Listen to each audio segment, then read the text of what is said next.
Hey, before we begin, just wanted to say we have a Patreon now. Backers get their name in the credits, so if you ever want to support the channel, check it out there. On with the show. The Lich, the land of U's last scholar of gold. Aku, the Earth's primordial shape-shifting master of darkness. Asteroids have killed a lot of dinosaurs throughout history, but not many humans. These Cartoon Network baddies are here to prove that they can. No, not those types of baddies. Usually, I'm Noah, she's Wagon. And we're here to research their strength, speed, talents, and tech to find out who would win. 66 million years ago, the magician Urgence Evergreen saw a green comet coming to Earth. It grew horns like the devil. It writhed in fury and agony, like it was at odds with its own existence. It was pure suffering, pure evil. And when it inevitably hit the planet, well, it wasn't exactly the Ice Age that killed the dinosaurs. And yet, it wasn't the first to land. Every 1,000 years, a divine archetype hits the Earth in the form of a catalyst comet, bringing a new age akin to the ideas they represent. The blue represents life, joy, and the positivity for change. The purple has seen everything and been everything we could ever be. And the green, well, you can make a guess. Flash forward to modern day, and humanity is pretty much unchanged. Sure, there are a few paranoid wizard cults here and there, but everything else is your standard 1900s America-centric world. Maybe a little too 1900s America-centric, because you want to know what ended the world? It wasn't magic, wasn't a monster, it was a bomb. A green nuclear bomb. When it exploded, 99% of humanity died. But life did not end, it re-emerged. A new age of mad and sad wisdom had begun, and the post-apocalyptic weirdness reared its head once again. Except, something else emerged from that subway rubble.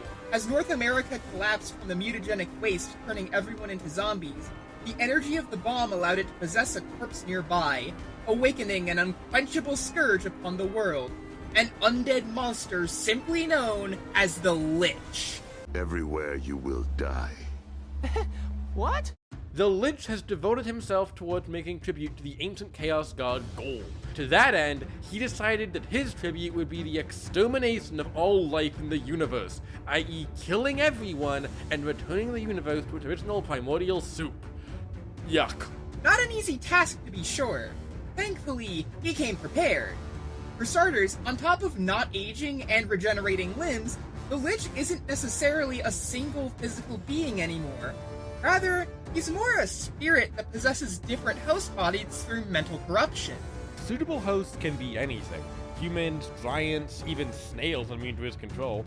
He's not necessarily linked to one body either. Multiple Liches can exist at a time, so good luck dealing with that. He can spew fire from his hands, disintegrate you with his reeky-ass breath, force you to sleep, cast illusions, summon a kaiju-sized wraith that can also cast illusions, and corrode you from the inside. Fall. Even his aura kills you. Just being near him passively controls your mind and causes lower life forms to wither away and kick it.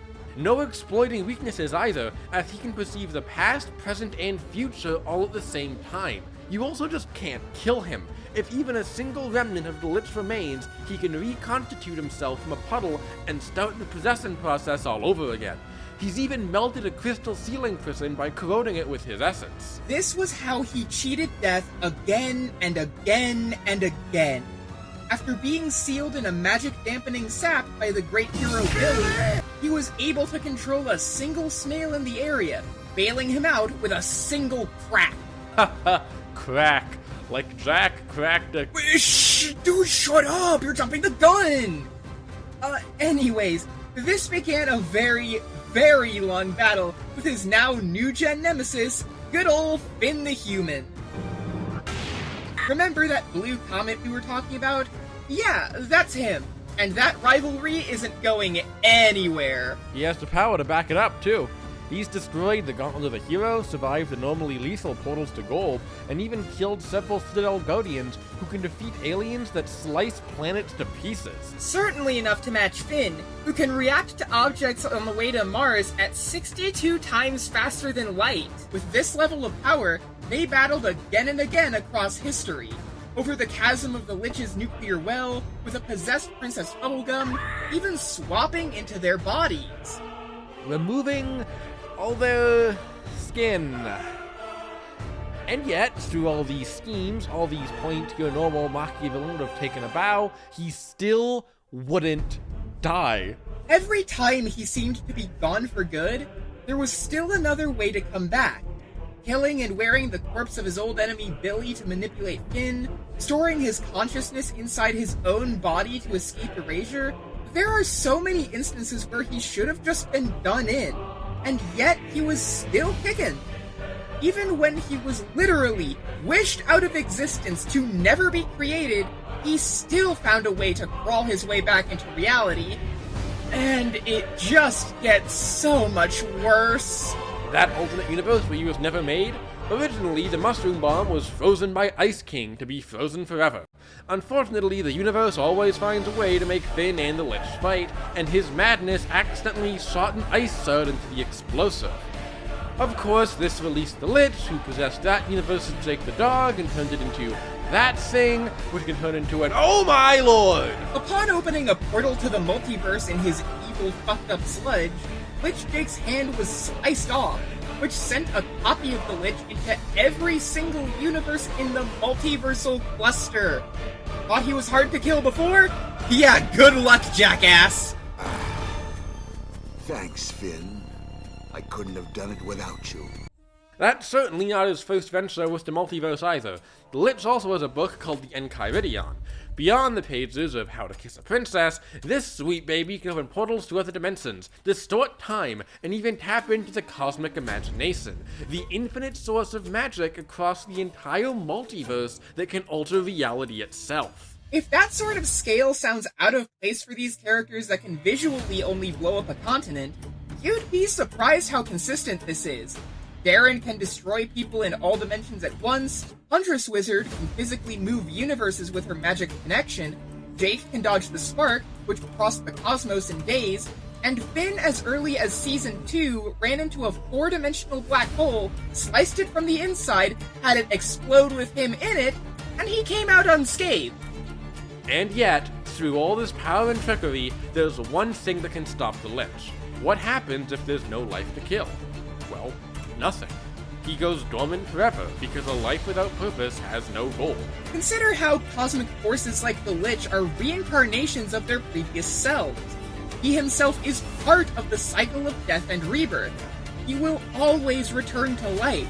His very existence is antithetical to his goal. He is a walking, talking contradiction, because even if he succeeds, he's still kicking. And now what does he do? Much like the comets he spawned from, it's as if his conceptual evil needs to be balanced out by a conceptual good. A hero, like Finn. This blind devotion is best exemplified when he was given the form of life from cosmic goo, turning him into the oblivious and harmless Sweet Pea. Look at that little baby man. Waddling around the forests of Wu, he lived in peace and experienced the joys of life, devoid of the baggage and horror his past life brought. He was even oblivious when the elemental powers transmuted the entire land of Wu into mindless minions, and he was still just fine. But still, there was that piece of the Lich lingering inside him, urging him to return to his pursuit of destruction. Beyond all logic and understanding, he still wouldn't get it. And yet, even Sweet Pea rejected him, killing the remnant of the Drake Hand that returned to existence. He couldn't even find him understanding with himself. Sucks, huh? Even in another alternate universe where he won and all life was destroyed, the Lich entered a deep state of depression. He went catatonic and just lied there like another corpse. It was only when new life came to the world that the Lich returned to consciousness and finally met the god he had devoted his life to. Gold! looking, begging, pleading for a purpose, and sheer rage for his pursuit was fruitless. He threw away his existence in every conceivable universe to its endless pursuit of chaos. Everything had been for it, yet it brought him no satisfaction. Thinking back on it, what did Golb even do to be called a chaos god in the first place? Was it all just a projection to validate his own thirst for destruction? Was his infinite loneliness a fruitless pursuit for a non-existent tribute? He wanted answers, damn it! And Golb responded by killing him in torturous agony. I mean, that sounds about right for being turned into a fucking Tetris piece. Still, yikes. First, there was nothing. Then, there were monsters. At last, there was logic. If victory comes with no satisfaction, what is the point of the Lich? Where does he fit? Mortals pray that those holes still show the passion of fire, or all of creation has already been doomed. You will sail until every light has been extinguished. You are strong, child, but I am beyond strength. I am the end. And I have come for you, Finn. Long ago, in deep space, there was an ancient evil that wandered the cosmos, just searching for something, a purpose. Did it want to corrupt landmass, take over a civilization, or was it simply pondering what kind of absolutely evil or atrocious act it could commit? Well, too bad. We'll never know because along came a bunch of gods who wanted to stop this cosmic plague from spreading evil. I'm just gonna say it, did it really do anything? I mean, sure, it was some evil dark mass, but it was basically walking on the sidewalk till it got jumped by some random guys. Well, pure evil is unpredictable, and the gods Odin, Ra, and Rama destroyed this ancient evil before it could cause any more harm. Or so they thought. One piece of this primordial evil managed to escape, and it fell to Earth, causing the extinction of the dinosaurs and slowly spreading across the land. Its essence was so dangerous, so full of malice, that the Emperor, a badass samurai lord, was tasked to destroy this evil once and for all. Using a poisoned elixir, the Emperor would envenom this dark essence, believing that it would simply kill whatever evil was contained in it. It, didn't work. Quite the opposite, actually. Because of that poison, it gave life to something much, much worse. It created a pure evil tyrant, the Shogun of Sorrow, the Deliverer of Darkness. It created Aku. The Emperor found that Aku was unkillable, and he basically is to any mortal who faces him. You can try imploding him from the inside, decapitating him, burning holes in his body or tearing him to pieces, and he'll just come back good as new. Seeing how unstoppable he was, the Emperor was forced to flee and watch his land be destroyed by Aku. Aku grew to the size of a mountain and burned his home to the ground. Or, well, he would have if those gods didn't intervene again and give the Emperor a divine sword that can easily kill him and end his reign of terror. This sword became the bane of Aku's existence, despite how unstoppable and unkillable he was to mortals. This sword allowed any mortal to destroy him once and for all. It's basically his own personal peanut allergy. But in this case, he's allergic to a powerful sword. Wouldn't that mean that literally everyone has a sword allergy? I mean, sure, but in this case, no normal weapon could harm Aku. He'd simply ignore conventional damage or absorb projectiles like arrows and shoot them back. But because of that putrid sword, the Emperor would seal Aku in the earth and within a stone chamber, never able to harm a living being, never able to endanger the Emperor's home once again, until there was an eclipse that ended up setting him free many years later. Aku would return to that land, defeat the Emperor, and finally burn his world to ashes. Until the Emperor's son returned to avenge his father and his home with that bullshit sword, you gotta be kidding me! The Emperor's son spent many years training for this moment to face and destroy Aku. No one even knows his name. Many simply call him Samurai Jack. Their battle was legendary, but before Jack could strike the final blow, Aku, nearing his demise, would tear open a portal in time. Jack would be flung into the future, where Aku's evil was law. and now the fool seeks to return to the past and undo the future that is Aku. I mean, yeah, that describes it pretty well. For thousands of years, Aku would conquer not just the Earth, but the entire galaxy, spreading his dominance in the fear of his very name. No one could possibly stop him, but Aku always knew that Jack would return to defeat him. You'd think Aku's world would be a lot more dystopian and hellish, but it's more like a world advertising Aku's greatness. I mean, he has commercials and advertisements for himself everywhere. So much for the Shogun of Sorrow, it's more like Big Brother. I'd argue he's more like Napoleon, but with this world under Aku's control, Jack could never truly hide. Aku could see Jack's every movement, every plan, and every attempt to find a time portal to return home. And with Aku's impressive set of abilities, he'd only make it harder for the samurai. He can shapeshift his body into animals, large constructs, or weapons, shoot flames from his mouth and eyes, teleport to any location he can think of, resurrect the dead, or even seal you in crystal as punishment. Aku could also just eat your memories by shrinking and going into your brain, and physically, literally eating your memories. What the fuck? He also has more unique abilities, like duplicating himself and becoming his own personal army, mind controlling, creating portals to a pocket dimension, putting you to sleep, or turning you into Aku by just flattening you. Although, he does have a different method for that. One time, during one of Jack and Aku's great battles, Aku had a cold, somehow, and Jack ended up swallowing a piece of him, which would gradually turn him into Aku before he was healed of it. And Jack, watch your shit, make sure Aku doesn't lace it.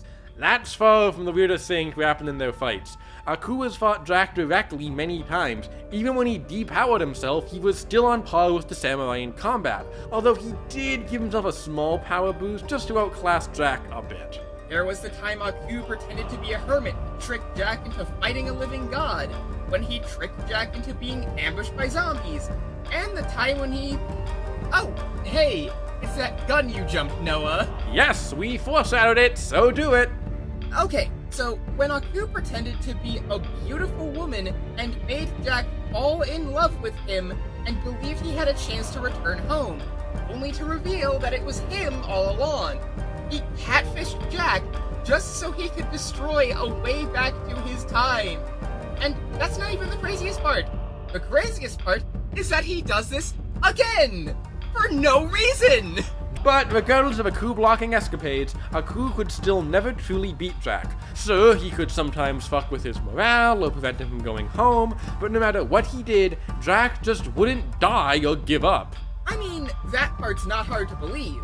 Jack has gone through a lot of insane things.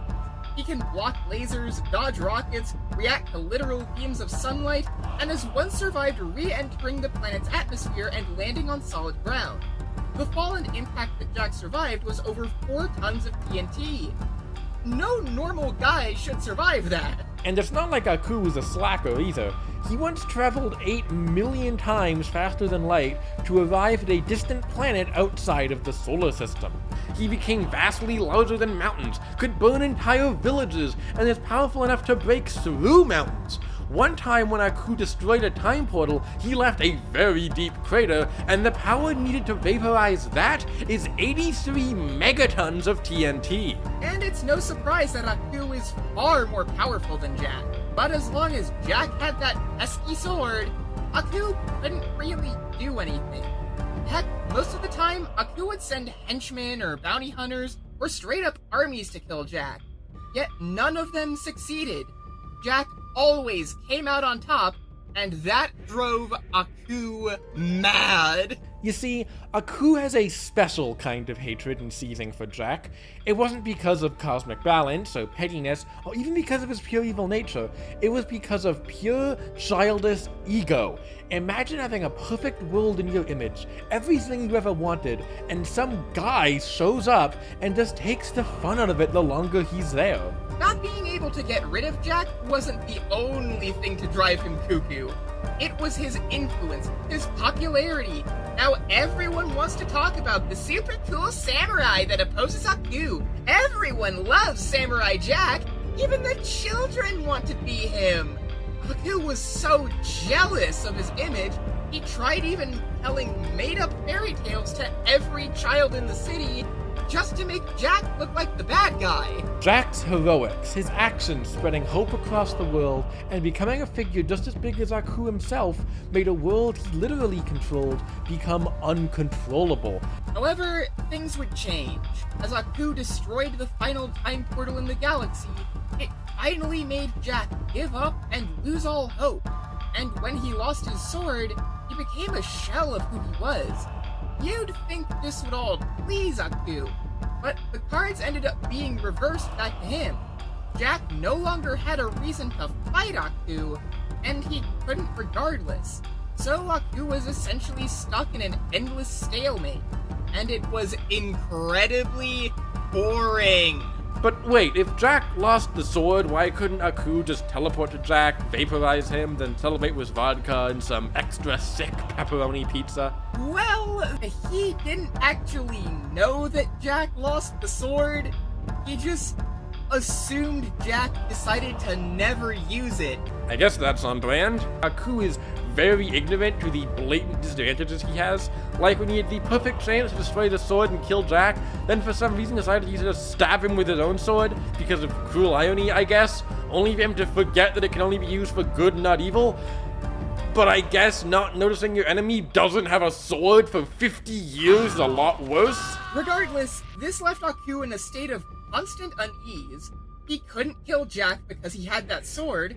He tried to let him age to death, but it turned out he was basically immortal. He could never truly enjoy his rulership, knowing that the one guy who could kill him would just never die. But then, Aku found out he had a daughter named Ashi when he donated his essence to some weird ladies, made her become his evil apprentice, which allowed him to finally capture Jack and broadcast his execution to the entire galaxy.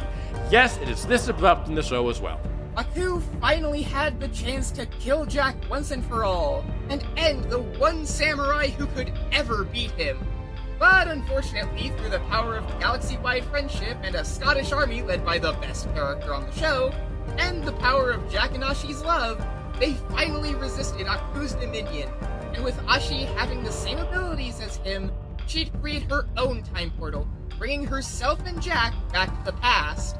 Jack finally returned home, and with his return, he'd finally kill Aku once and for all, rewriting the future and making a new one without Aku's evil. Jack finally succeeded, and now he had Ashi by his side. And they even almost got married. But Aku had one last little middle finger to play for Jack. The timeline caught up to Ashi, and at their wedding, she would be erased from... Oh, that didn't happen. What? Yeah, that didn't happen. Okay, I mean, I had a good conclusion going, and this is already pretty long. We're trying to cut down on time. Yeah, so what actually happened is that while Jack and Ashi were traveling in the time portal, Aku intervened and trapped Jack in pocket realms made by Aku, mimicking exact events Jack went through with lots of effort. He created multiple pocket worlds, made Jack battle all the enemies he once faced, and constantly warped those realms, basically trapped Jack in an endless loop, filled with his own trauma and history. But then Jack ended up finding Aku, kicked his ass once more, and returned home and killed him. You got all that? I mean, okay, so can I finish my... And so Jack and Ashi would wed, and while Jack remembered his past, Ashi was still there with him, and they'd live happily ever after. Okay, yeah, that's great. But even though Aku himself was destroyed, his presence will always remain. Jack may have destroyed Aku, but he could never destroy the memories of him, the influence he had on the world, and the evil he spread. There's far more darkness out there to haunt the world and remind it of the ruler it once had. In a way, Jack never killed Aku. He only delayed the inevitable.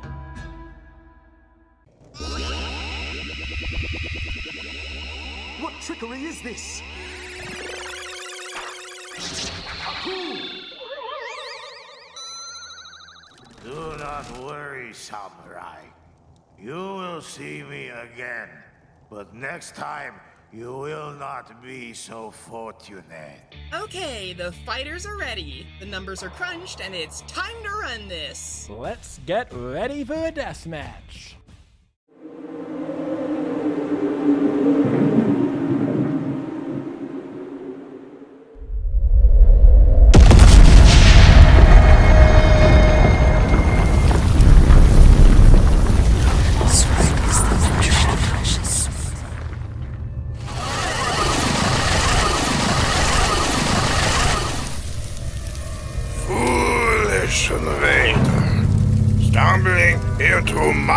domain will bring certain doom among... Wait. You're here? Already? Alright. I can finally get this over with. Be gone!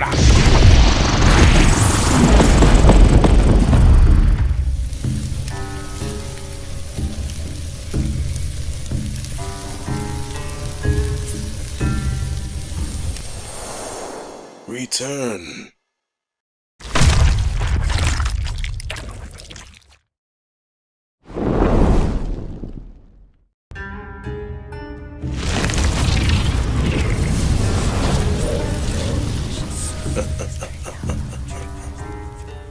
Shogun of Sorrow, your darkness is the final ingredient required in my spell to eliminate all life.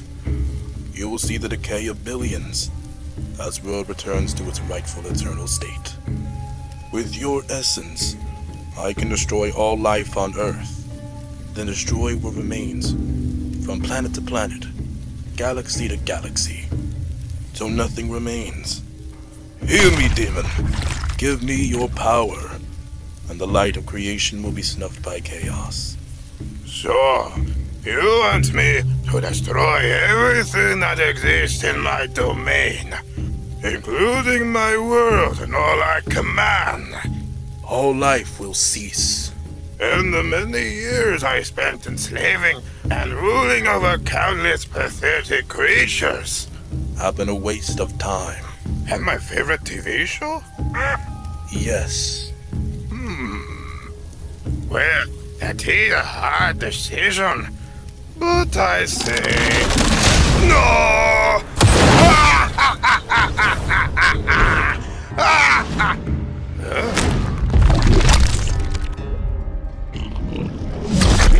The hand of death will extend to countless worlds. Your empire is not an exception.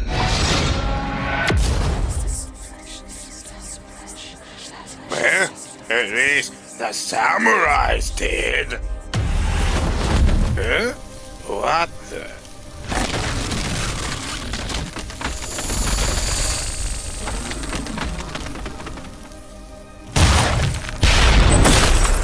Yeesh, you monks are becoming something else.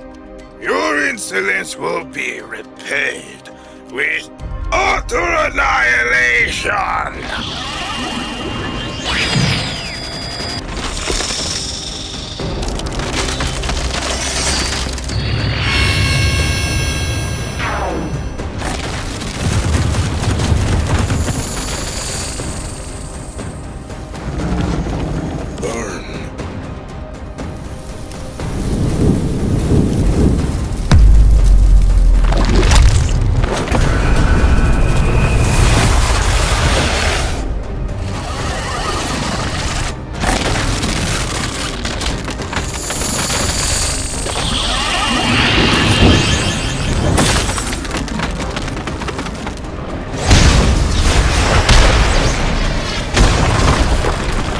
This all you know? It is all just noise. Ugly, disgusting noise. Just the way I like it. You are correct, demon.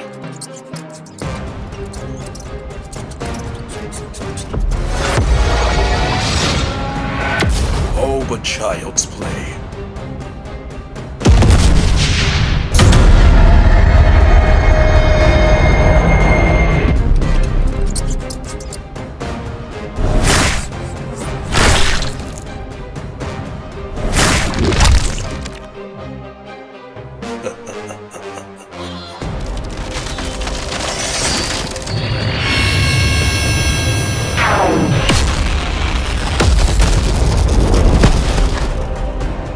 This isn't over. I will return for my well of power and eradicate you in due time. This was all but a setback.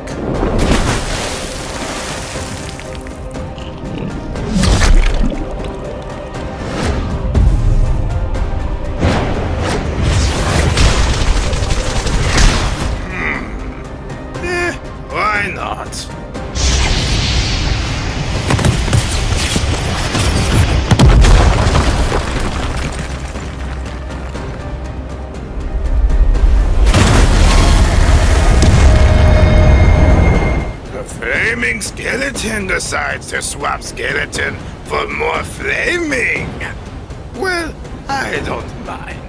Feel free to hit off some steam.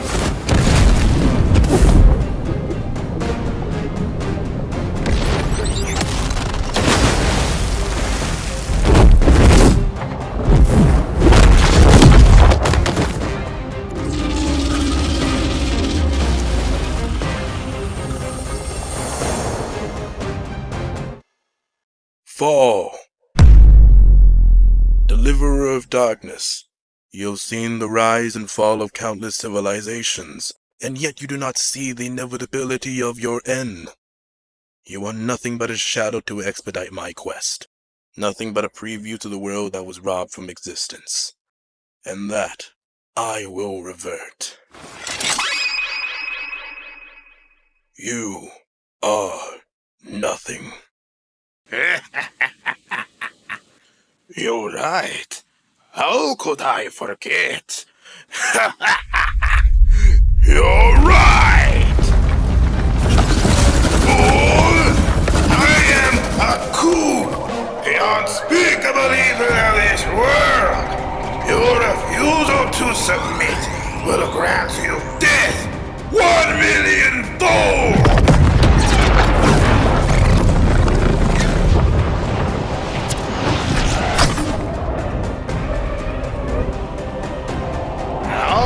Just to eradicate the sloppy seconds.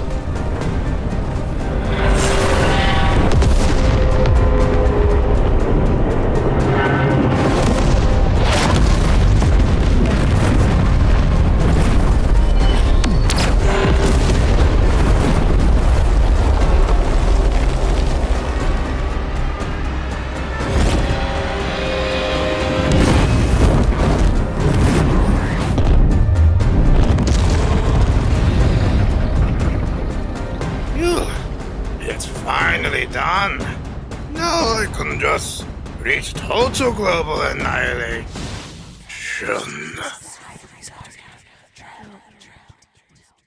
Fourth. It is as I foretold. Your death will remain the last gift to the cosmos, as you have brought the destruction you fought long to materialize. For eons I have waited. Stirred through age and complacency.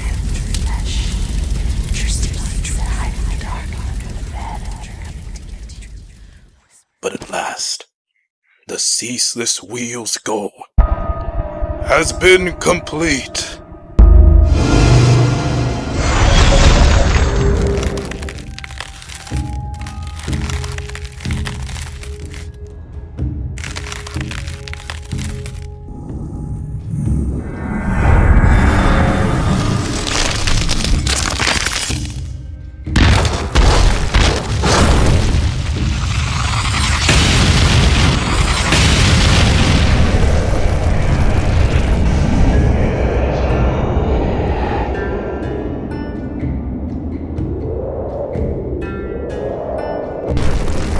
It is done.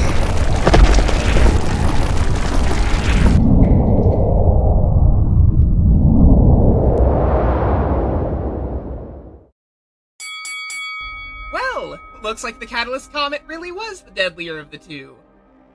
Those poor dinosaurs, though.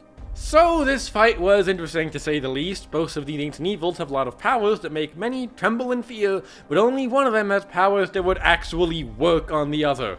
Let's talk about their abilities. Aku has many powers that could potentially give him the edge. Corruption, transmutation, mind control, sealing, or even just eating memories. All of this is impressive, but the thing is, none of them would actually work on the Lich. Which already resists those first three because of the fact Sweet Pea resisted Bubblegum's elemental power, which does all of that combined. And yeah, Sweet Pea is still the Lich, and just wasn't affected by it. He also resists Aku's specific method of sealing, as he was able to melt and destroy the Citadel's containment. And while being able to eat memories is impressive, those memories can fight back. Not only is Aku fighting many Liches at once, but the Lich is far superior in the Mindscape. On the other hand, Aku doesn't really resist anything the Lich could hold. Being instantly put to sleep, many forms of mind control, possession, illusions, there's a lot. Even time portals, while very useful while being cornered, are countered by the Enchiridion being able to open portals that cause portal synchronization and time dilation, and the Enchiridion being able to go back in time itself, which has been a counter to Aku's portal magic and his pocket realms. The Enchiridion as a whole just kinda kicks Aku's teeth in. It can warp reality, create portals in a way that are superior to Aku, and even endanger the universe itself. Aku has no counters to it. Even without the book, Aku has shockingly few resistances of his own. Sure, he has his own corruption magic to match, but he's almost entirely dependent on his invulnerability and regeneration to withstand attacks. I mean, it's not like Aku has no advantages. He does have better combat skills, he can evenly fight Jack, and in base he's on a much larger scale. The advantages just only last for so long. But surely he can keep up in stats, right? I mean, just look at him. Well, that's probably the most one-sided part of all this. Speed can at least be up for discussion. Characters in Samurai Jack can react to lasers and even beams of sunlight, and Aku is able to travel outside the solar system. But Adventure Time just has way more beyond that. Finn traveling to Mars and dodging asteroids is 62 times faster than light, already blitzing any reaction feat in Samurai Jack, and even scaling Aku's space travel feat to reactions, the Lich scales to the Spark, which is 134 trillion times faster than light. Not to mention the fact the Lich could see the past, present, and future all at once. Speed easily goes to the Lich. Meanwhile, in strength, oh boy. At his best, Aku could become larger than mountains, burn entire villages, and create very deep craters via his energy beams. That's all impressive, but they all pale in comparison to a feat the Lich does on his own. You see, the mushroom bombs were infused with the Lich's power and essence, and those mushroom clouds were large enough to almost cover the planet. But we see how big they really are in distant lands. Based on the size of these clouds, the mushroom bombs themselves would have had to have a destructive capacity of 220 teratons of TNT. This alone makes the Lich far more powerful than Aku, and that's without scaling him to the Guardians who can blow up planets, the Ice King could freeze the Earth, and so much more. Even if we decided to use Aku creating pocket worlds as a physical feat, it still gets outmatched by Huntress Wizard fusing multiple universes, and Finn surviving the explosion of a fourth-dimensional black hole. But I know what a lot of you are saying. Aku could only be harmed by that blasted sword and divine magic. Nothing else could ever destroy or beat him, and with his impressive regeneration, the Lich has no way of actually killing him, right? Well, not really. Sure, he's very hard to kill, but he's not invincible. He's just ruling over species that are far weaker than him. We've seen Aku being beaten over and over again by beings that are actually stronger. Like, this guy has been humiliated so many times, and even against people at his level, he can be overpowered and physically harmed. While yes, in this scene, Aku killed everyone when he went all out, the fact he was being impaled, overpowered, and humiliated in weaker states means that a power difference clearly does matter against him, and in this case, the power gap isn't even close. It's kind of poetic in a way, isn't it? Between these cosmic evils, only one of them has truly endured through absolutely everything. What I mean is, despite his rule and his power, Aku is still a coward, constantly running from his inevitable demise, constantly in fear of the day that pitiful samurai would finally slay him. Aku is so fearful of his absolute death, he would hide out for 50 years, barely even notice his mortal enemy's weapon was gone for all that time, all because he was genuinely terrified of facing Jack. Not only because of the sword, but because of his constant perseverance to keep fighting even after defeat. Now, where have I heard something like that before? While the Lich fails a lot, he was never afraid of his demise. In fact, he used his constant death to his advantage. No matter how many times you kill him, he always comes back. like Junko from Danganronpa. Anyways, the Lich is everything Aku fears. A being that can never give up, will always fight no matter how many times he's defeated. Someone who's not just immortal physically, but in legend. I mean, the Lich has also just accomplished so much more than Aku. He's faced things the Shogun of Sorrow wouldn't bear facing. Aku spent all of his years ruling over beings who could never oppose him, no challenge, and the moment there was resistance, he was proven to not be unstoppable. On the other hand, the Lich was able to manipulate death himself, forcing him to become his puppet, all so he could rid reincarnation in every dead world imaginable. In short, Aku is mere child's play compared to what the Lich has encountered. He's not only faced beings like Aku, but even worse. Cosmic balance works in really funny ways. All in all, Aku may have been the bigger force and was definitely a formidable combatant, but the Lich just had absolutely everything he needed to destroy the Dark Lord. Aku has simply never faced a being such as the Lich, and his own cowardice was his ultimate demise. Aku almost had victory in his possession, but in the end, he was shape-shafted. Really, Noah, this is the best you've got right now? You know, maybe we really should leave the puns to me going forward, like last time. I don't know. We can talk about it. I'll see you in like 4 weeks. I gotta clock out. Wait, Wagon, come back! Think of the Balatro versus Tetris analysis we have to record. Oh, right. The winner is the Lich.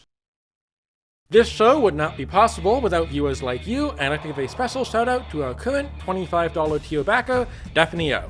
Thank you so much for watching, and I'll see you next time.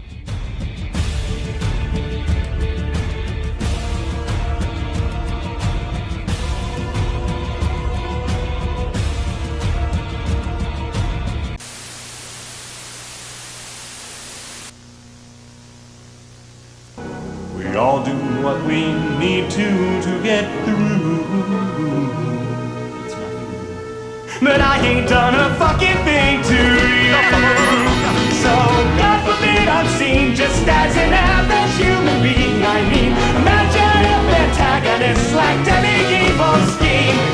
I'm the gap between a tragedy and comedy. Don't come at me, I'm the main character, and you have to like me.